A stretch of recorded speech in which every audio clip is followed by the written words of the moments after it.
नमस्कार, देशी फूडमध्ये तुमचं स्वागत आहे। हे बघा, कांदा, टमाटर, आलं, लसूण आणि थोडंसं सुक्कं खोबरं, 1 चमचा टेबल स्पून एवढं खोबरं थोडंसं भाजून घातलेलं आहे। पातळ करायची आपल्याला रस्सा भाजी।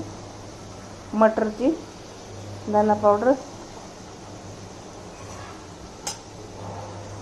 थोडंसं लाल तिखट, गरम मसाला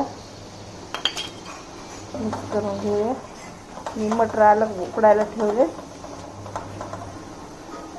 पातळ भाजी करायची आहे मटरची, लालवाली।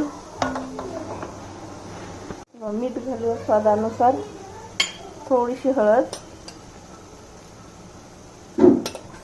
घालूया उकळलेली मटर थोडेसे, अलग उकळून घेतले मी।